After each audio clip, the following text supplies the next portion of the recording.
Olá, hoje então nós vamos apresentar a aula 10, que é a continuação do ensemble microcanônico. Nós vimos nas últimas aulas o seguinte, que existe uma formulação da mecânica estatística, que é o ensemble microcanônico, agora a gente tem postulados desse ensemble, né, bem definidos, e nós mostramos dois exemplos muito importantes. Nós mostramos que o ensemble microcanônico explica o gás ideal. O gás ideal é um laboratório nosso sempre, né? É o teste, é a bancada de teste. Se você faz alguma teoria, vai lá e o gás ideal não funciona, não dá certo, você volta para casa e faz de novo. Nós mostramos que esta formulação que o Boltzmann fez explicou tudo do gás ideal. E na aula passada nós explicamos e estudamos o problema do paramagneto, né? Um sólido, que eu já vou comentar de novo, tem propriedades magnéticas interessantes. Então,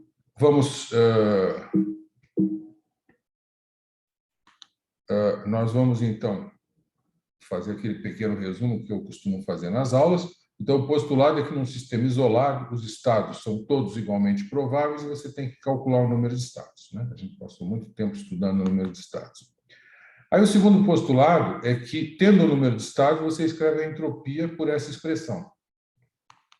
E aí a gente mostrou que é só isso que você precisa. Isso é um ensemble microcanônico, isso te leva à termodinâmica.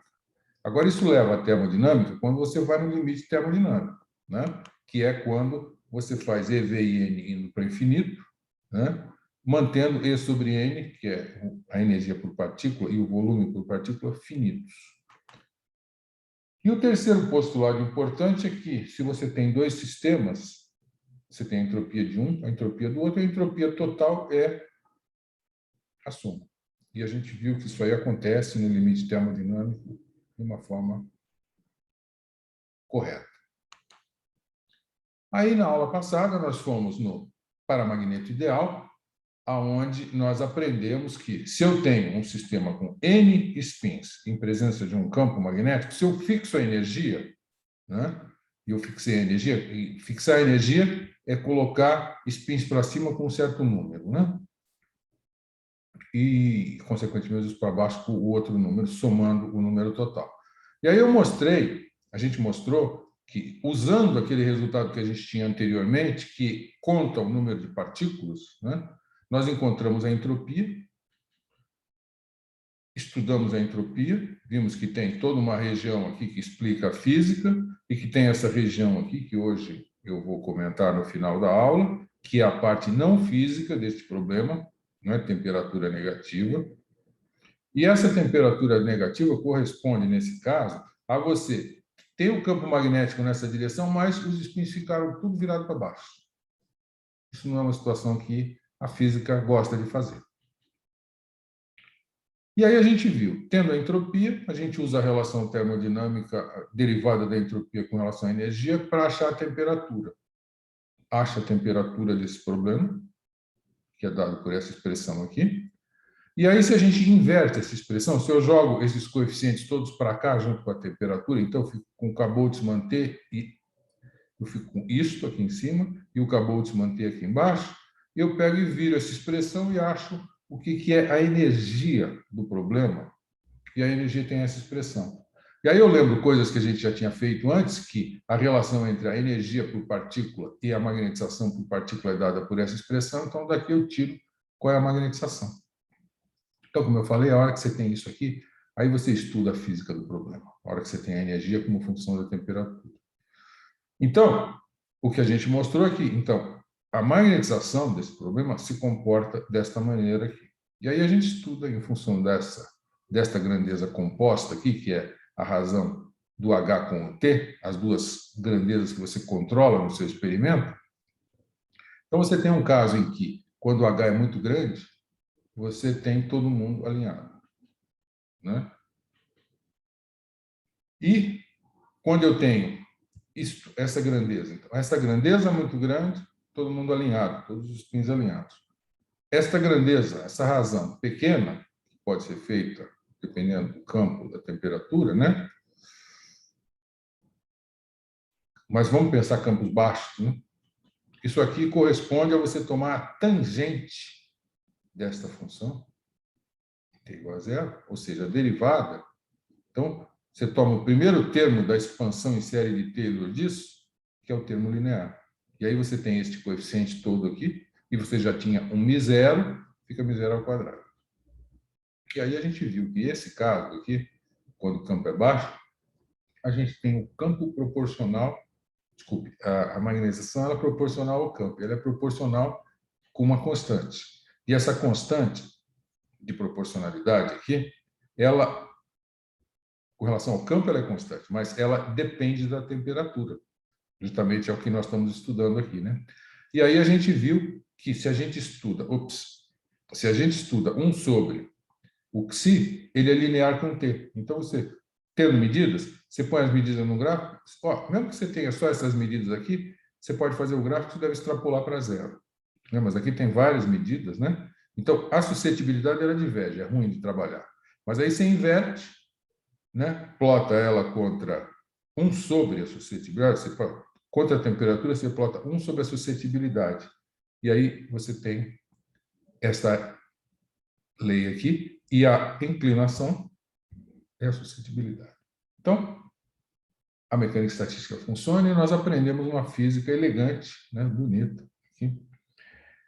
Então, agora, eu vou explicar isso, que o procedimento, você já deve ter entendido isso, mas de qualquer maneira, vamos fazer aqui os passos do nosso procedimento. Você tem que ter um número de estados. Essa é a grande sacada e a grande dificuldade de sanção. E a gente passou aulas e aulas produzindo esses objetos aqui, né? Bom, aí, tendo isso, você calcula a entropia. Tendo a entropia, você vai no limite termodinâmico e escreve a entropia pequenininha, em termos da energia por partícula.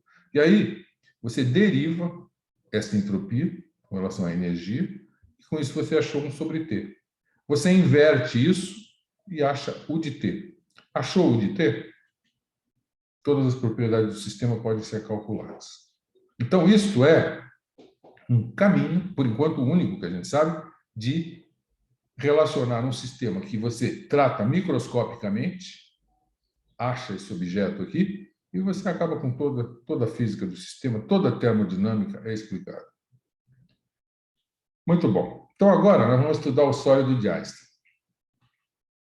O sólido de Einstein corresponde ao problema de N osciladores quânticos com frequência ômega. Todos estão oscilando com a mesma frequência. Então, isso aqui, em 3 dimensões, é essa situação aqui. Você tem os átomos, né? E cada átomo está ligado aos outros na rede por... Aqui está no plano, né? Ó, 4 molas, mas aí tem uma mais em cima e uma mais embaixo. Então, cada átomo tem 6 molas que faz com que ele fique naquela posição de equilíbrio. O que ele pode fazer? Vibrar um pouquinho aqui, enquanto ele é sólido. Se ele vibrar demais, derrete.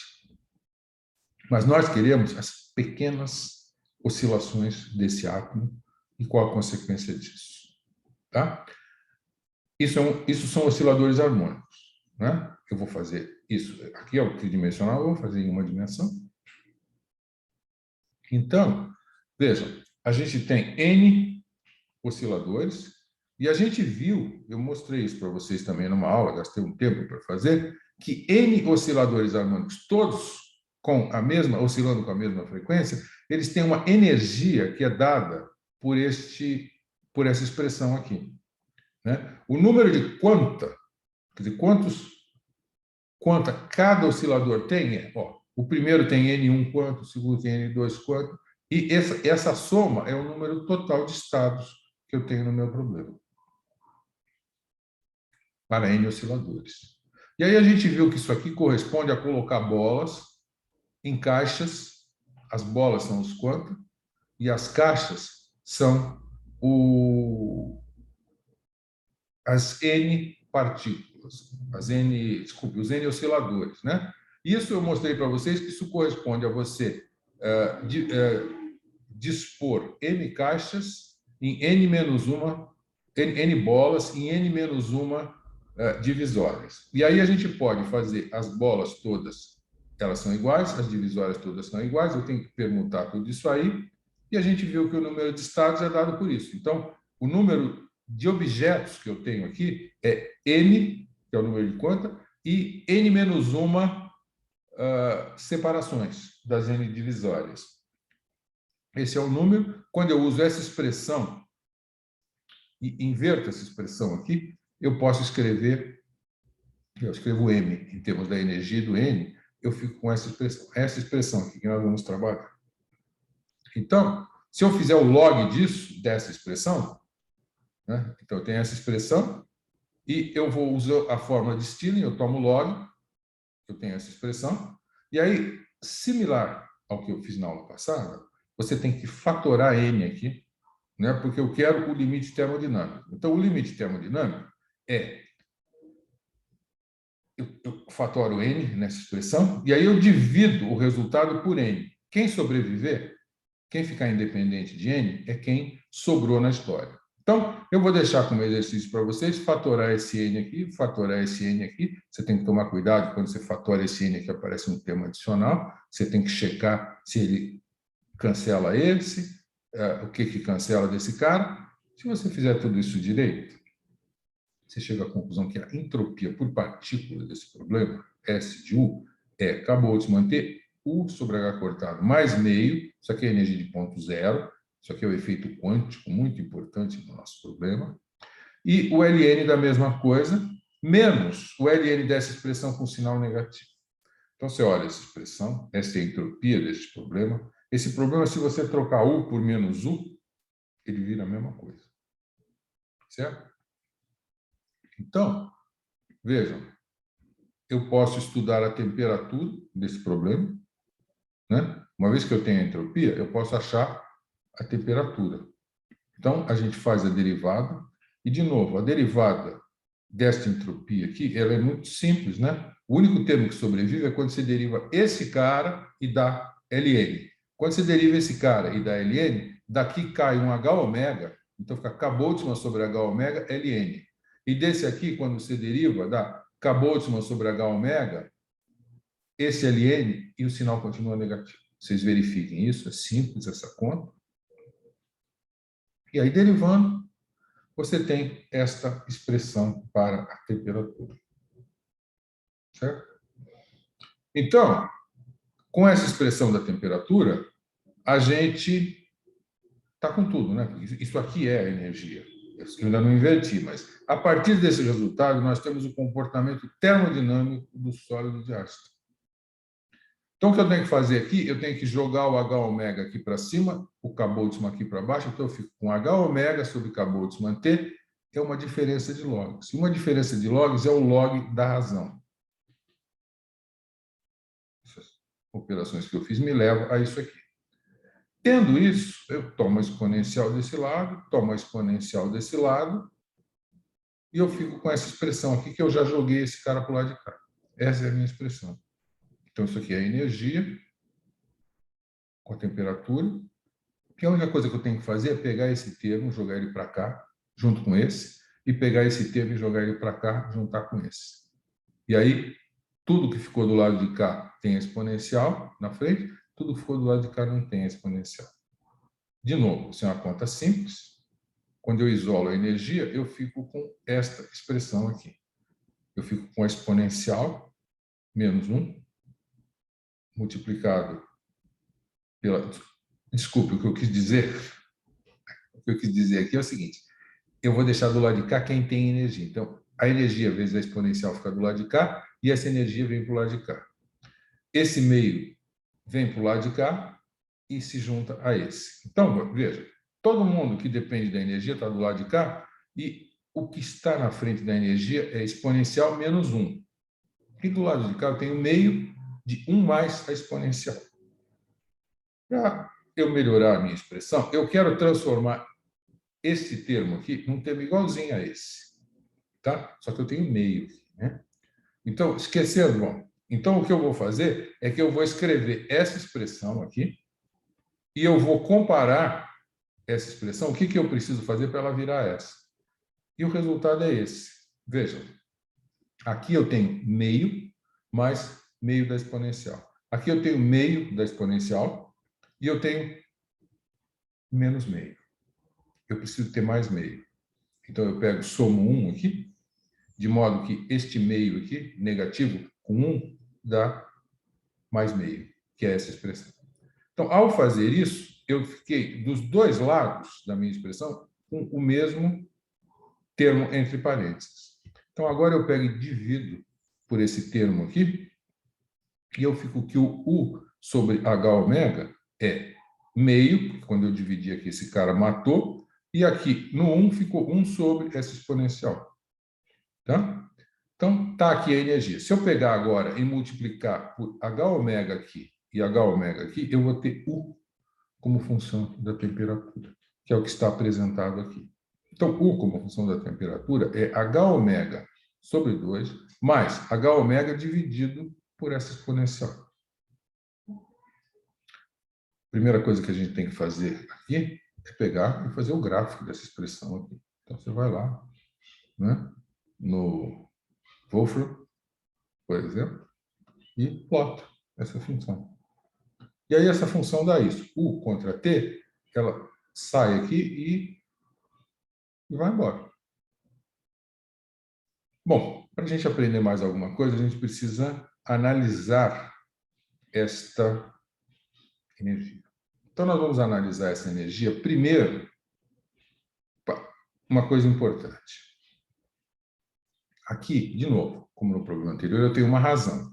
H ômega é a escala com que o problema se comporta, a escala das frequências, né, da vibração. E eu quero comparar isso com a escala de temperatura que eu estou. Em que temperatura eu estou, como é que essas energias se comportam. Então, o importante é essa razão.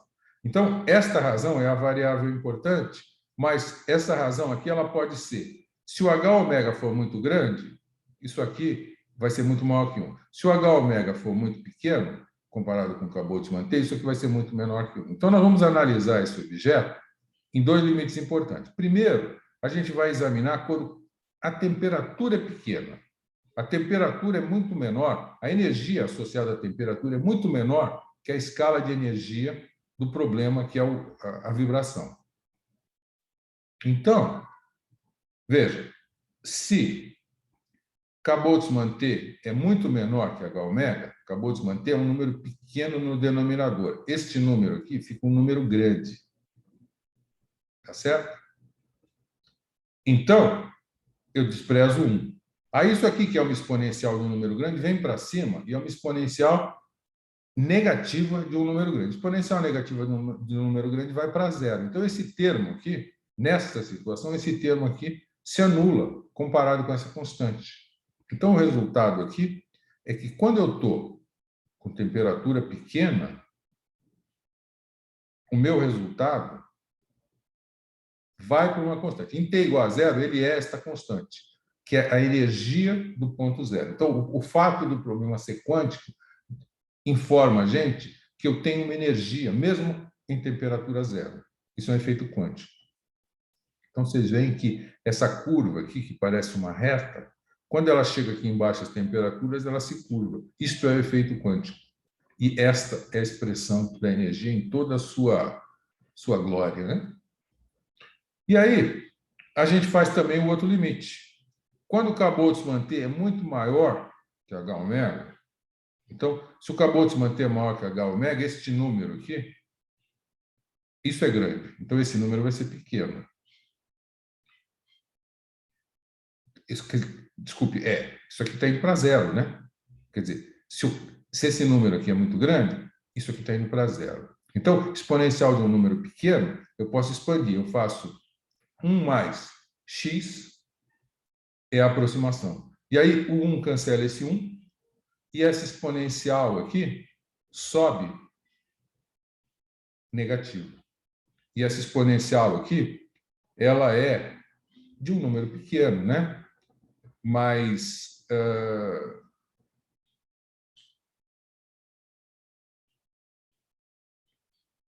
desculpe. Aí, quando eu faço isso, o que sobrou aqui no denominador é simplesmente H ômega, é o primeiro termo, H ômega sobre Cabot-Mann. Aí, esse H ômega cancela esse H ômega e só sobra Cabot-Mann que sobe aqui. Né? Só que eu estou na situação que acabou de se manter é muito maior que esse. Então, se esse termo é isso e esse termo acabou de se manter, eu posso jogar esse termo fora. Então, a energia é acabou de se manter. Então, o que isso aqui está dizendo é que esse meu gráfico aqui, ó, essa expressão, quando a temperatura é muito maior do que o H ômega, isso é uma reta. Tá? E ele é uma reta até você começar a baixar a temperatura e os efeitos quânticos aparecem. Os efeitos quânticos, eles só são relevantes em baixas temperaturas. Por isso que esse problema não tinha sido percebido até a virada do século XX, porque ninguém sabia baixar a temperatura. Quando começaram a baixar a temperatura, o pessoal viu, olha, tem coisas aqui, né? E o Einstein, muito rapidamente, veio e falou que está aqui a solução. Mas então, se eu pego esta energia, a energia na situação de temperaturas altas, e calculo o calor específico, acabou de se manter, que é o resultado clássico, o resultado do longo petit. Então, se eu estou com temperaturas altas, o meu calor específico é uma constante do material. Tá? Só que o Einstein foi além, né? E o Einstein falou, bom, se eu tenho esta energia aqui, eu posso calcular o calor específico. Né? Então, vamos calcular o calor específico. Calcular o calor específico é fazer uma derivada, né, da energia, daquela energia lá, com relação à temperatura. Para fazer a conta mais simples, eu sugiro para vocês pegar H ômega sobre K Boltzmann e chamar de TE. Então, toda aquela razão lá, H ômega sobre K Boltzmann T, fica TE sobre T, a razão. T de Einstein dividido pela temperatura. Então, definir a temperatura de Einstein. Aí, fazer essa derivada é uma coisa simples e eu vou deixar como exercício para vocês. Se eu tivesse lá na aula, no quadro negro, eu fazia. Mas aqui eu não vou fazer. Fica como exercício para vocês. Então, o CV, que é du dt, dá K Boltzmann, a razão da temperatura de Einstein sobre a temperatura ao quadrado, exponencial da temperatura de Einstein, dividido pela exponencial menos 1 ao quadrado. Então, isso é o calor específico devido a Einstein. Então, está aqui o calor específico, que eu acabei de mostrar para vocês. E aí, de novo, você tem essa expressão, você tem a forma analítica, você faz o gráfico. E o gráfico é assim, ele vem aqui, o que era para ser uma constante, deixa de ser uma constante, e começa a cair e vai para zero, quando você se aproxima dessa razão indo para zero, que é quando t vai para zero.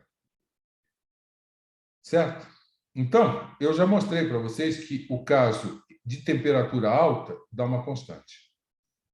O que a gente precisa saber é o caso de temperatura baixa. Isso aqui é a expressão, de novo, em toda a sua glória, né? Agora eu quero fazer uma aproximação para T pequeno com relação a esse T aqui. Esse T aqui, ele define a partir de que ponto os efeitos quânticos começam. Então, se você tem um material que a temperatura de Debye é 250 Kelvin, abaixo de, vamos dizer, 150 Kelvin, você já está com efeitos quânticos, porque isso aí define uma escala. Acima de TE é clássico, mas abaixo você começa a ter os efeitos quânticos. Então, vejam aqui, eu estou na situação em que a temperatura é menor. Então, isso significa que esta razão aqui é muito grande. Tem um quadrado aqui, hein? Essa razão aqui é grande. Eu jogo esse 1 fora e eu fico com exponencial ao quadrado no denominador, ela sobe e fica exponencial ao quadrado negativa menos exponencial dá exponencial. Então, o calor específico ele é uma exponencial, é essa constante, multiplicada por uma exponencial que vai levar você para zero. Tá? Então, o calor específico ele cai exponencialmente com a temperatura. Tá? E vai para zero. Muito bom. Então,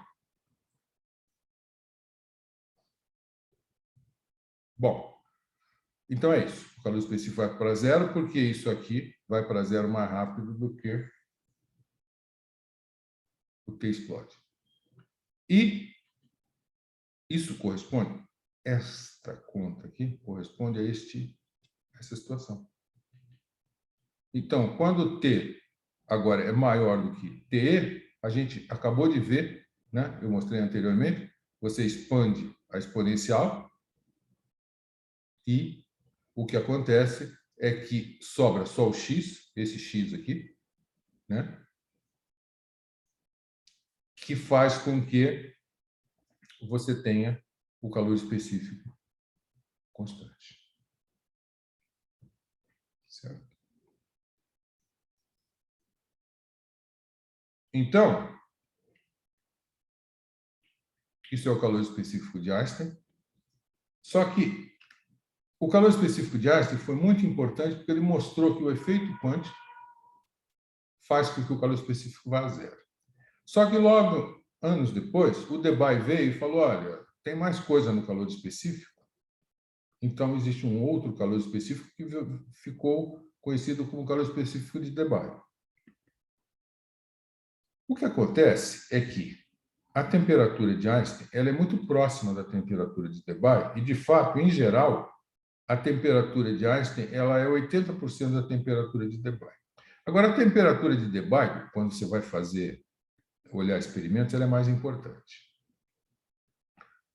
Tudo isso, calor específico, se deve a fônons. Fônons são as vibrações da rede que, no problema quântico, ficam quantizadas. Então, você pode pensar que o fônon é uma partícula, da mesma maneira que o fóton é uma partícula, né? Então, os fônons são as vibrações da rede que são quantizadas.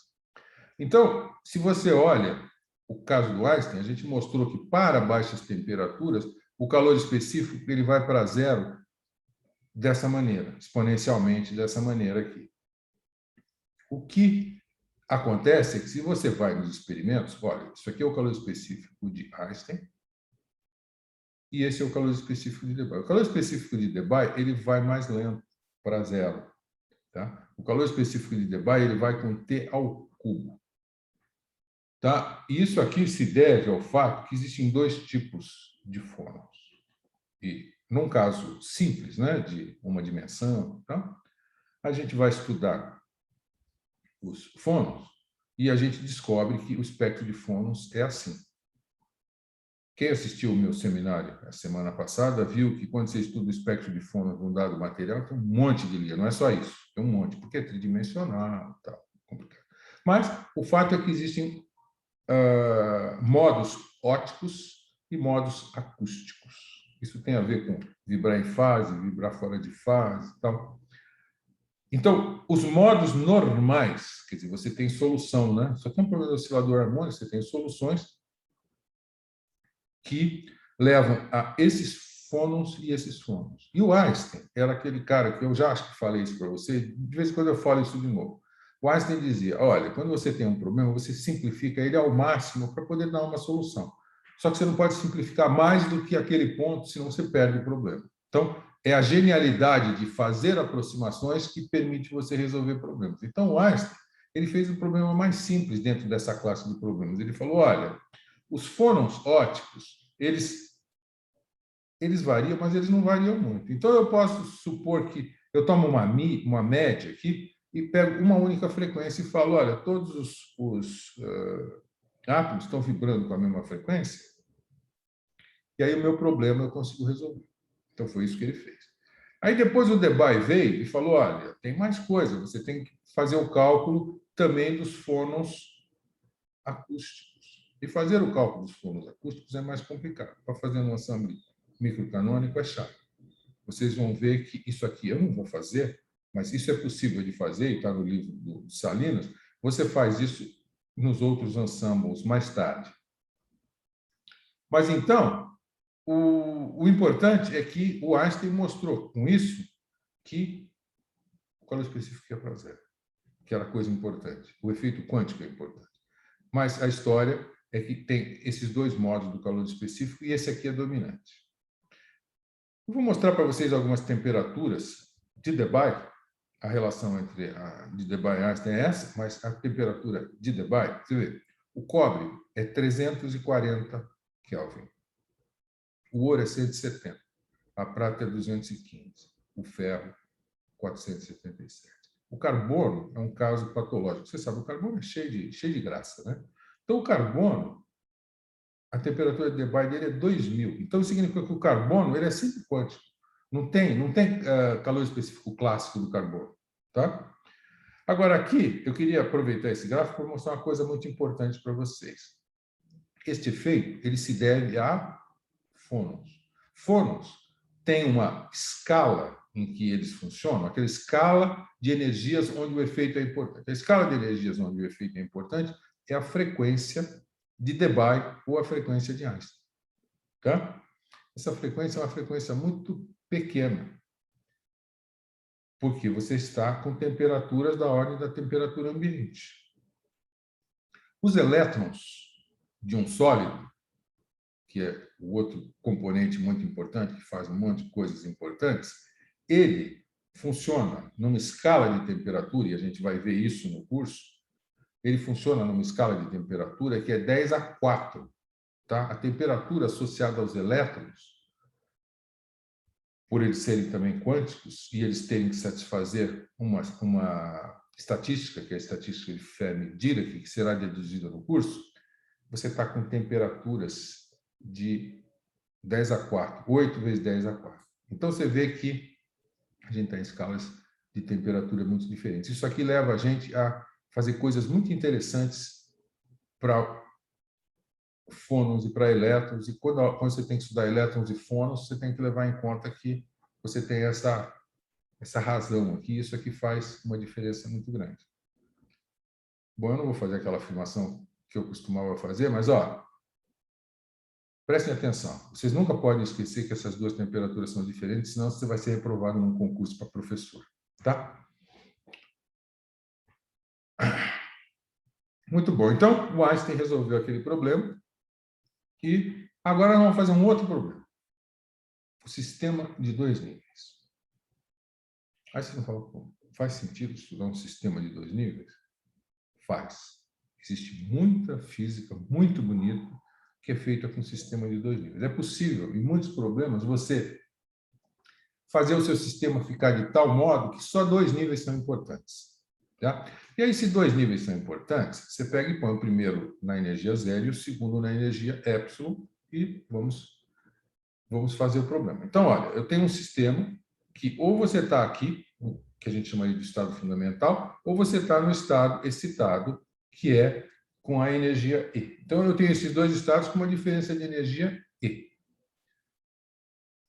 Aí, eu já mostrei para vocês que este problema aqui, dois estados, né? O número de estados que você tem, quando você fixa um certo número de estados aqui e um certo número de estados aqui, isso define a energia. Né? E o número de estados é isso aqui. Então, no nosso problema, a energia total do sistema ela é E vezes essa energia. E vezes N2, que aqui eu escrevi como N1. Né? Desculpa, escrevi como N menos N1. Isso aqui é N2. Então, a energia é epsilon N2. Então, N2 não é nada mais, nada menos do que E dividido por essa energia por partícula. Né? E o N1, você tira dessa expressão, vira essa expressão para cá e fica. Então, N1 é N menos E sobre E, e N2 é E sobre E. Então,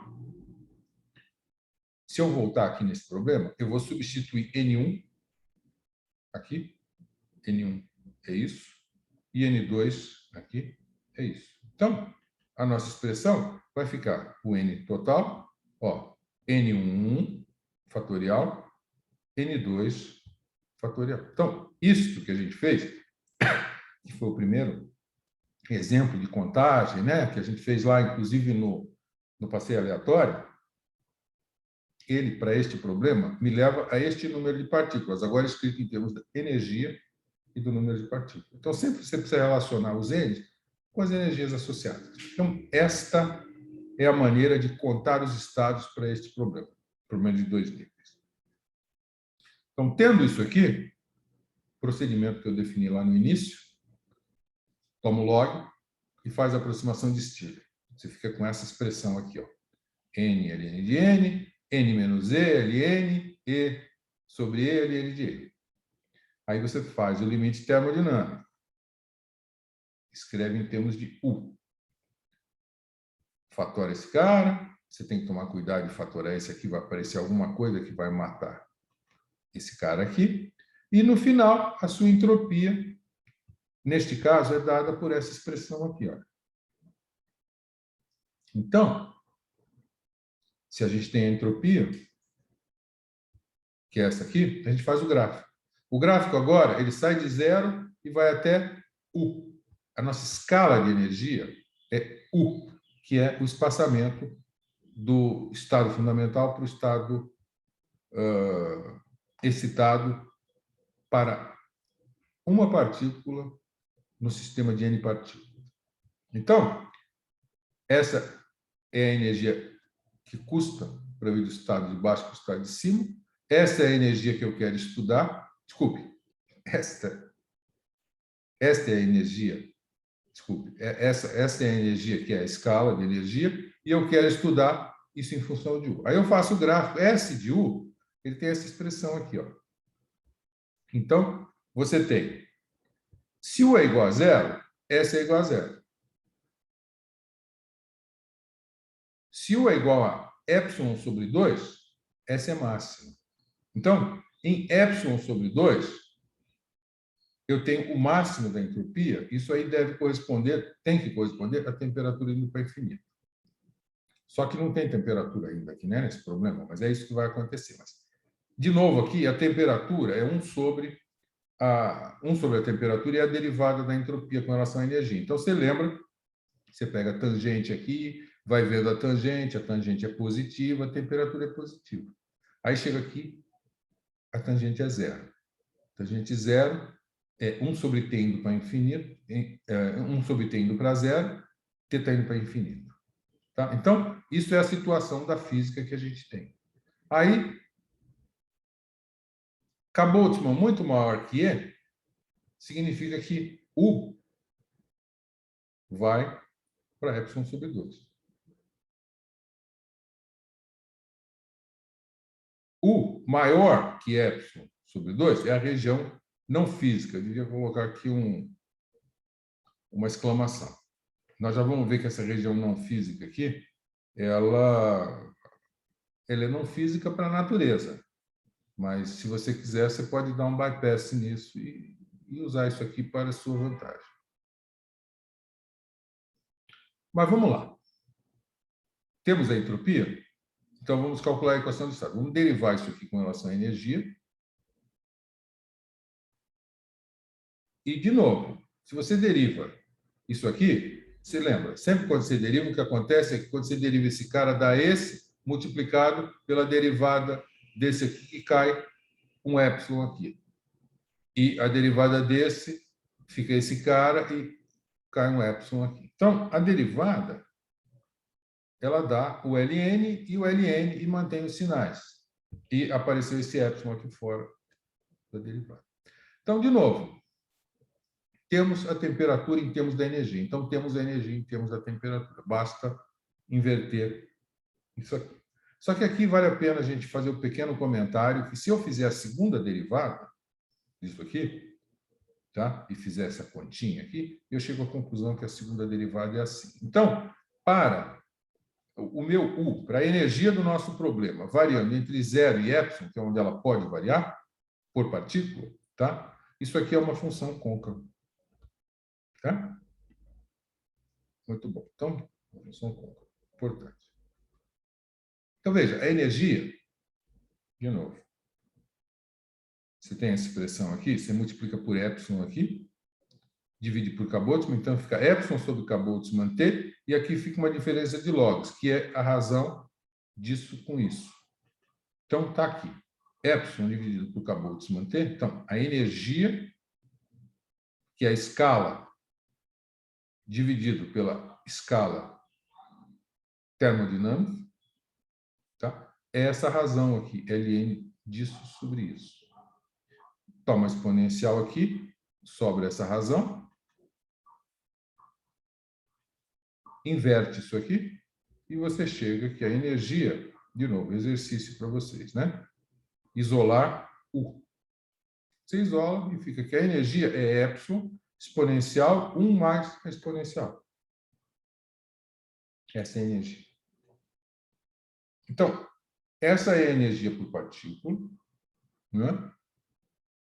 E aqui a gente pode fazer uma definição. Eu posso definir uma probabilidade. Eu posso dizer, olha, se eu fizer P1, 1 sobre esse denominador, eu vou dizer que isso é a probabilidade de eu estar com a minha partícula no estado com energia zero, estado fundamental. E a probabilidade P2, que é essa exponencial dividido por isso, é a probabilidade de eu estar no estado P2. Tá? E aí você já vê, que eu vou mostrar na próxima imagem, que se você multiplicar esta probabilidade pela energia correspondente, que é zero, dá zero. Se você multiplicar esta probabilidade pela energia dela, que é epsilon, dá esse resultado aqui. Então, isso aqui é a média ponderada da energia do estado fundamental com a energia do estado excitado em função da temperatura. Então, eu defini duas probabilidades aqui, né?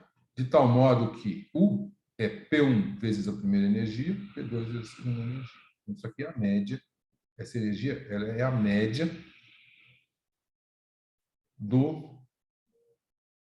da contribuição de partículas que estão no estado 1 e partículas que estão no estado 2. Isto que está aqui, esses P's aqui, eles são os famosos fatores de Boltzmann, que definem a probabilidade de ocupação de um estado a uma determinada temperatura. O que a gente está dizendo é que, numa certa temperatura, a probabilidade de eu estar no estado de mais baixa energia é isso. A probabilidade de eu estar no estado de mais alta energia é isso aqui. Tá? Então, se você faz o gráfico da energia para este problema, o gráfico da energia é assim, você sai de zero e a energia vai aumentando, e quando você vai para a temperatura infinita, a energia para meio. Então, o valor meio da energia, a energia ela só trabalha naquele intervalo, né? Ela corresponde à temperatura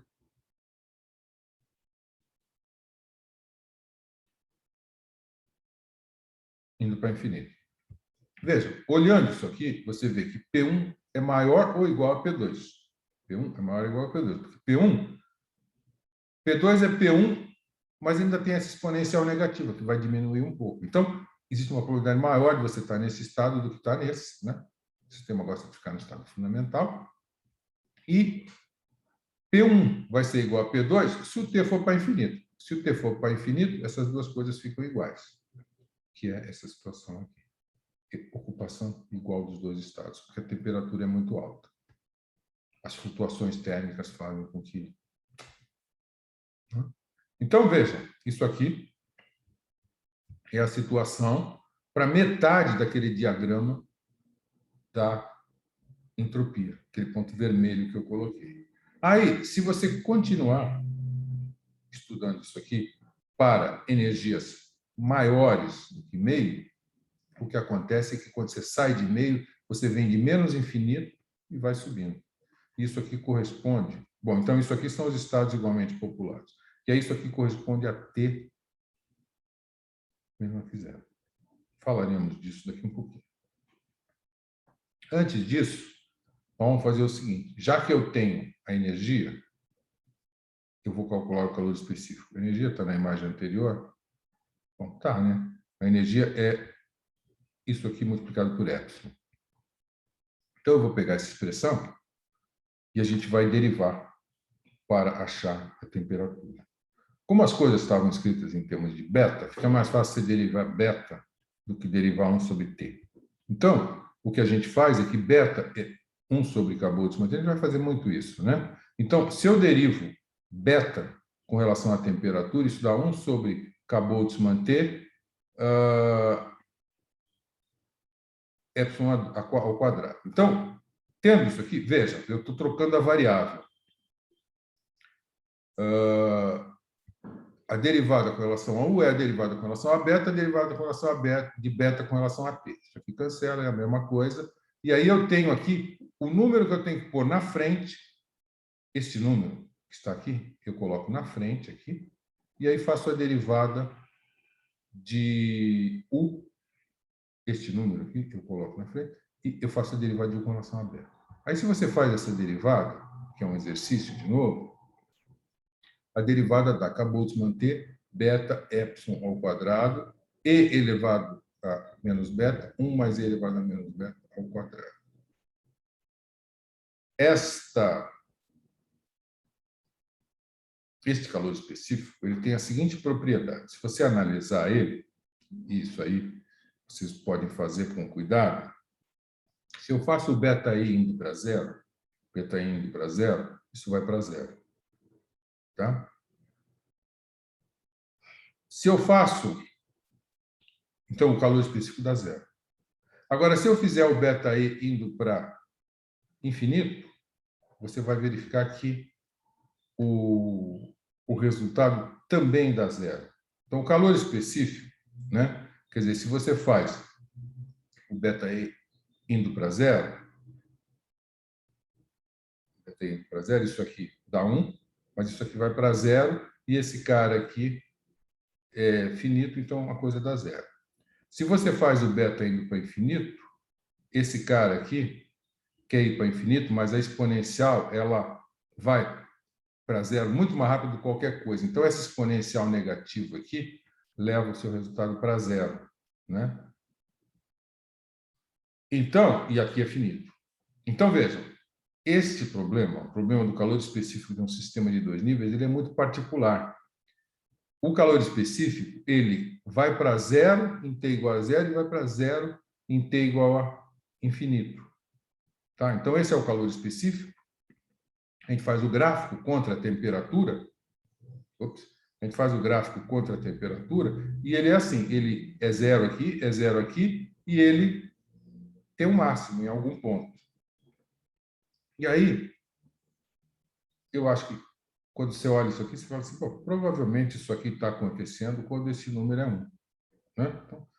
Então, se você quer ser assim meio, fazer um chute rápido, você fala, será que beta e igual a 1 é o topo dessa distribuição? Bom, não sei.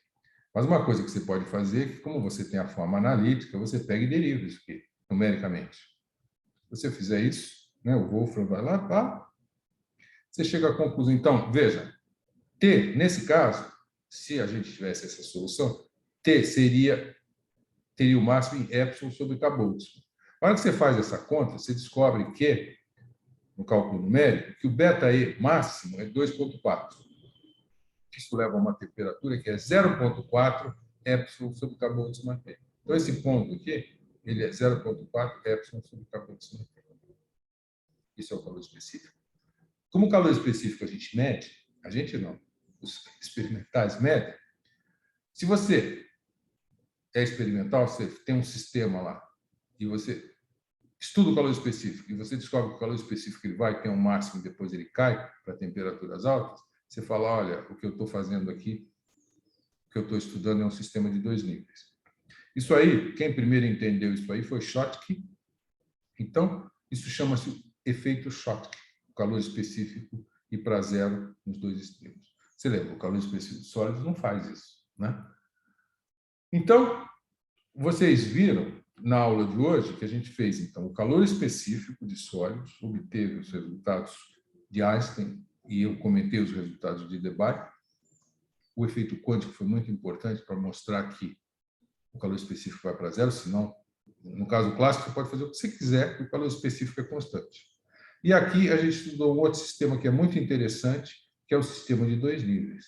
Tá? O sistema de 2 níveis, por exemplo, eu falei para vocês que tem um sistema de 2 níveis que são interessantes na natureza, tem desde sólidos até principalmente átomos. Né? Existem muitos sistemas na natureza que 2 estados, o estado fundamental e o estado excitado, são os estados importantes para o problema que você está fazendo. Então, você pode pensar que o seu sistema só tem esses 2 estados. O pessoal de ótica faz muito isso, eles pegam estados em energias altas, estados de Rydberg, colocam numa armadilha, e nessa armadilha você consegue controlar e estudar só um sistema de 2 níveis. Mas aqui eu quero dar um outro exemplo para vocês, que é a emissão estimulada. A gente sabe que o átomo ele gosta de ficar no estado fundamental. Se você excita ele com um fóton, joga ele para o estado de cima, ele não fica muito tempo ali, ele não gosta de ficar lá, e ele decai e sai o fóton, certo? Só que aí, aquele senhor que já participou da nossa aula de hoje, Albert Einstein, de novo, dá uma contribuição muito importante. Em 1917, o Einstein estava lá muito preocupado em desenvolver a teoria da relatividade geral, não é? Teoria da gravitação de Einstein, que leva a buracos negros e a muita coisa aí. Ele, entre um paper e outro, ele resolveu pensar de novo problemas lá que ele tinha estudado em 1905, que ele fez o efeito fotoelétrico, né? Ele foi o cara que usou o fóton para arrancar elétrons no material. Aí ele falou assim, olha, tem uma coisa que a gente poderia fazer aqui. A gente poderia fazer a emissão estimulada. E o que é a emissão estimulada? A emissão estimulada é o seguinte, você tem que conseguir jogar o seu elétron para o estado de cima. E ele precisa ficar lá no estado meta-estável. Se a gente conseguir isso, vai acontecer a seguinte coisa interessante. Se eu jogar um fóton com exatamente esta energia, ele derruba esse elétron aqui, e quando ele derruba esse elétron, sai um fóton. Então, o fóton que veio aqui, ele derrubou esse elétron e ele sai. O fóton que está passando mais o fóton novo que saiu, saem 2 fótons. Se eu tiver um monte desses caras, quando eu faço isso, eu vou ter uma cascata de fótons saindo todos juntinhos, coerentes. Então, isso, eu só preciso que eu usar exatamente a energia dessa transição. Então, isso chama-se emissão estimulada. Você emite porque você forçou ele a emitir. Tá? Então, isto é o que eu estou falando desde o início, que tem aquela parte do nosso problema, em alguns dos problemas que nós escrevemos aqui, que tem uma parte que dá temperatura negativa. Né? No caso dos spins, deu temperatura negativa. No caso do sistema de 2 níveis, deu temperatura negativa. Tem toda uma região de temperatura negativa. Então, temperatura negativa é quando você faz uma inversão de população. Né? No sistema de 2 níveis, se eu colocasse todo mundo no estado excitado, eu invertia a população.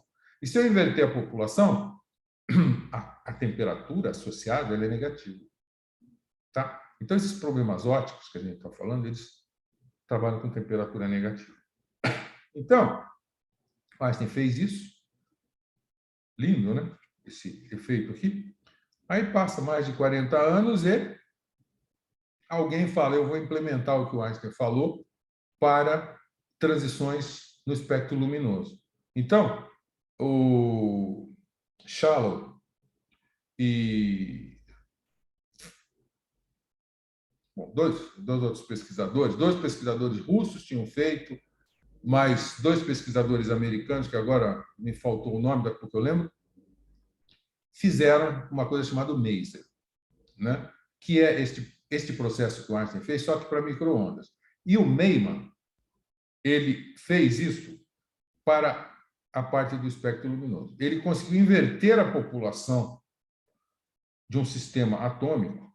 Então, o Rubi, que tem o cromo, ele inverteu a população da seguinte maneira. A ideia, a grande sacada para fazer o que o Einstein quer é você desvincular absorção de radiação com emissão estimulada. Então, o que ele fez? Ele falou, olha, existe neste átomo, se você usar a luz verde, você joga os elétrons para cá. Se você usar a luz azul, você joga os elétrons para cá. E aí, esses estados aqui, eles decaem para um estado que ainda é um estado excitado. E é um estado meta-estável. Eles decaem aqui e ficam aqui. Então, essa é a grande sacada experimental do Meyman. Se você tem isso, aí agora... Então, isso aqui foi o primeiro laser de Rubi, que ele fez em 1960, e com isso aqui você produz uma luz que é coerente, é focada e tem uma frequência que é esta frequência dada pela transição. Então, para cada átomo que você conseguir fazer esse procedimento, você vai ter um laser com aquela frequência. E o primeiro foi um laser vermelho. Hoje ele tem o laser verde e tal, né? Então, isso é muito usado. Isso aqui é uma mesa ótica, onde você tem vários lasers e com isso você faz experimentos muito interessantes, tá certo? Então, aquela história da temperatura negativa, que já está aparecendo pelo menos em 2 aulas para a gente, tem uma realização experimental no laser, tá? Isso aqui é uma coisa que está em tudo, né, que a gente faz hoje. O laser é muito importante, ele é usado em